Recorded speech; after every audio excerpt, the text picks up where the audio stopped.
ஸ்ரீ காசி காண்டம் 94ஆம் அத்தியாயம். அமிர்தேஸ்வரர் மற்றும் பிற லிங்கங்களின் வெளிப்பாடு. ஸ்கந்தன் கூறினார், மகா முனிவரே, மற்ற லிங்கங்களையும் நான் விவரிக்கிறேன். அவற்றில் முதன்மையானது அமிர்தேஸ்வர லிங்கம். இந்த லிங்கங்களின் பெயரே அமிர்தத்தை அளிக்கிறது. முன்பு காசியில் இங்கே ஒரு முனிவர் இருந்தார். அவர் ஒரு இல்லற வாழ்க்கையை நடத்தினார். அவரது பெயர் சனரு. அவர் எப்போதும் பிரம்ம யஜ்ஞத்தில் வேதங்களை கற்பிப்பதில் ஈடுபட்டிருந்தார். அவர் எப்போதும் விருந்தினர்களை தனது தெய்வமாக கருதினார். அவர் எப்போதும் லிங்க வழிபாட்டில் ஈடுபட்டிருந்தார். புனித தலத்தில் யாத்ரீகர்களிடமிருந்து அவர் ஒருபோதும் பண பரிசுகளை பெறவில்லை. சனரு முனிவரின் மகன் உபஜங்கானி. ஒரு முறை அவர் ஒரு காட்டிற்கு சென்றபோது அங்கு ஒரு பாம்பு அவரை கடித்தது. பின்னர் அவரது நண்பர்கள் அவரை அவரது ஆசிரமத்திற்கு அழைத்து வந்தனர். ஒரு கனத்த பெருமூச்சு விட்ட பின்னர் சுனாரு முனிவர் உபஜங்கனியை ஸ்வர்க துவாரத்திற்கு அருகில் உள்ள தகன மைதானத்திற்கு அழைத்து சென்றனர். வில்வ மரத்தின் ஸ்ரீபல வடிவத்தில் ஒரு லிங்கம் அங்கே மறைந்திருப்பது போல கிடந்தது.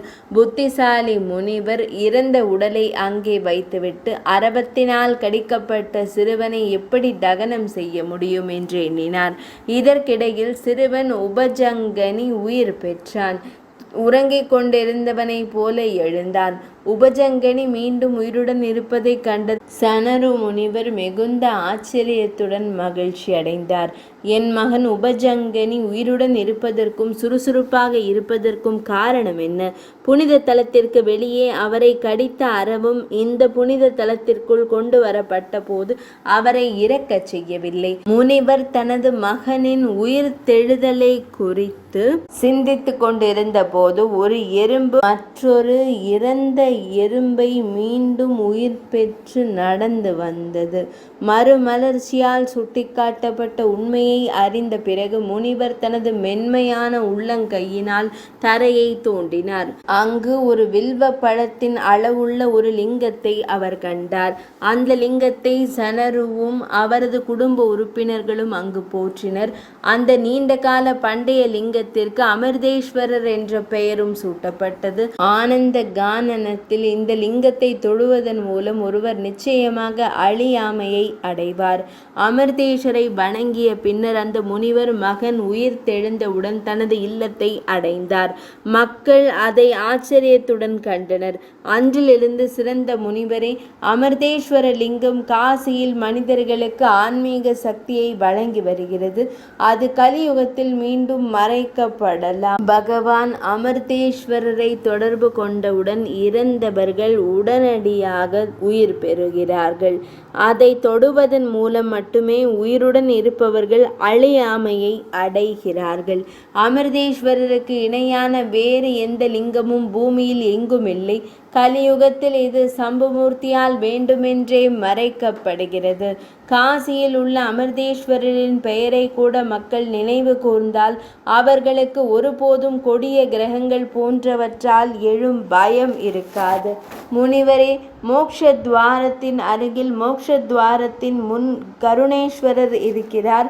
அவர் மிகுந்த கருணையுள்ள லிங்கத்தை தரிசிப்பதன் மூலம் யாரும் புனித தலத்தை விட்டு வெளியேற முடியாது. அதாவது அங்கேயே முக்தி கிடைக்கும். மணிகர்ணிகையில் புனித நீராடல் செய்து பகவான் கருணேஸ்வரரை தரிசிக்க வேண்டும். புனித தலத்திற்கு ஏற்படும் தடைகளால் ஏற்படும் பயத்தை மகிழ்ச்சியுடன் நிராகரிக்க வேண்டும். திங்கள் கிழமைகளில் பக்தர் ஒரு நாளைக்கு ஒரு முறை மட்டுமே உணவு உட்கொள்ளும் சபதத்தை கடைபிடிக்க வேண்டும். சபதத்தை அனுஷ்டிப்பவர் கருணமல்லி மலர்களால் கருணேஸ்வரரை வணங்க வேண்டும்.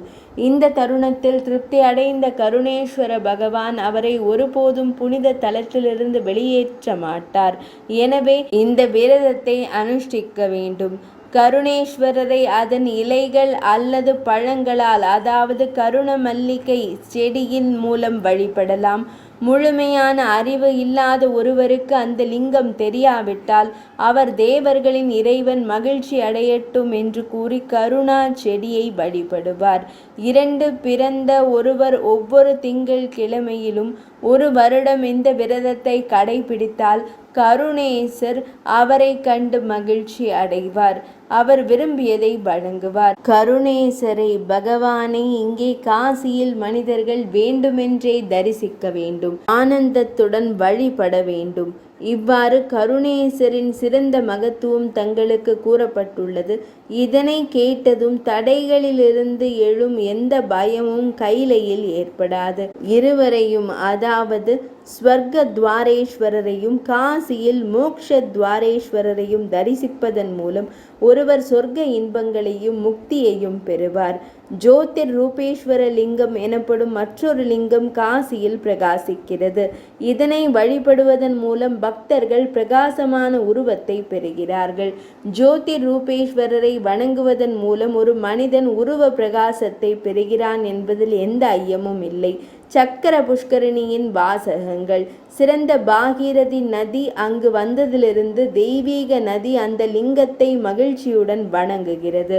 முன்பு பகவான் ஸ்ரீ மகாவிஷ்ணு இங்கே தவம் செய்து கொண்டிருந்த போது அந்த பளபளப்பான லிங்கம் இங்கே வெளிப்பட்டது.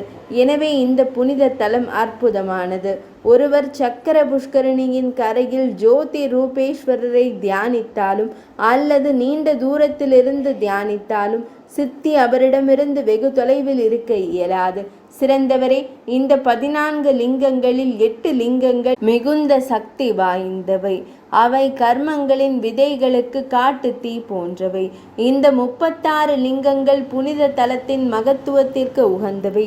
ஓங்காரத்தில் தொடங்கும் 14 லிங்கங்கள், தக்ஷேஸ்வரத்தில் தொடங்கும் 8 பெரிய லிங்கங்கள் மற்றும் கைலேசத்தில் தொடங்கும் 14 லிங்கங்கள் 36 தத்துவங்களின், அதாவது 5 சுத்தங்கள், 7 சுத்தங்கள் மற்றும் 24 அசுத்தங்கள் வடிவத்தில் சதாசிவன் இந்த லிங்கங்களில் எப்போதும் இந்த புனித தலத்தில் நிலை நிறுத்தப்பட்டு தாரக அறிவை வழங்குகிறார்.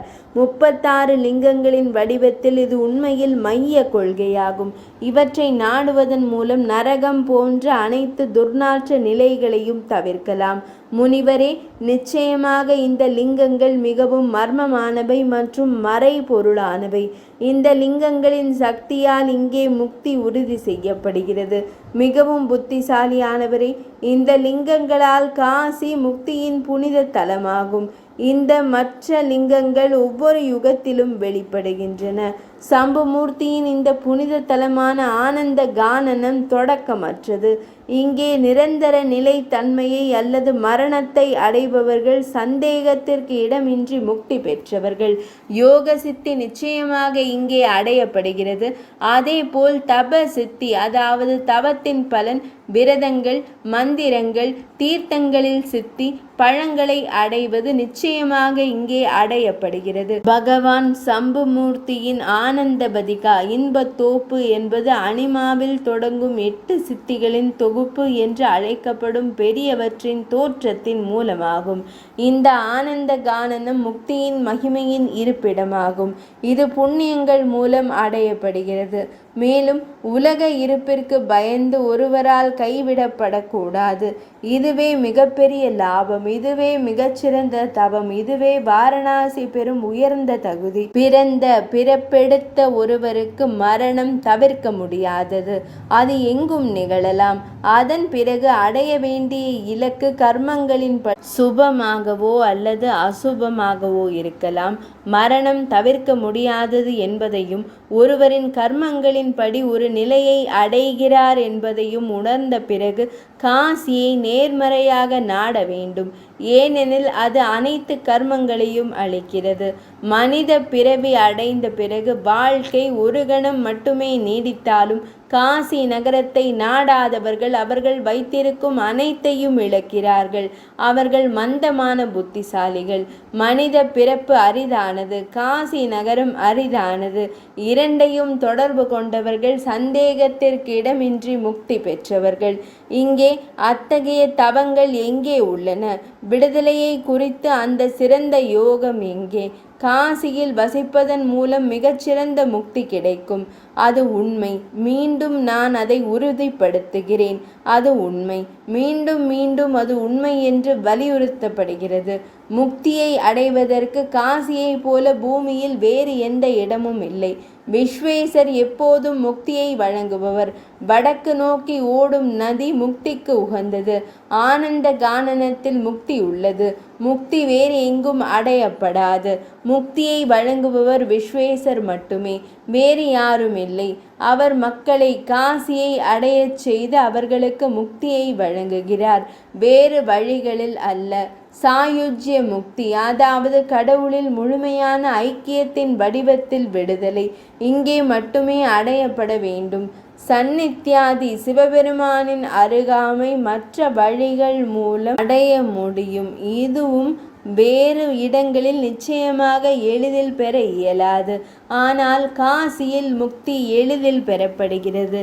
ஸ்கந்தன் கூறினார், அகஸ்திய மாமுனிவரே, மிகவும் அதிர்ஷ்டசாலியே, கேளுங்கள். கிருஷ்ண துவைபாயன வியாசமா முனிவர் பின்னர் ஒரு சிறந்த கூற்றாக பேசுவார். பின்னர் ஒரு தீர்க்கமான முடிவிற்கு வர அவர் என்ன செய்வார் என்பதை நான் தங்களுக்கு எதிர்காலத்தில் கூறுவேன்.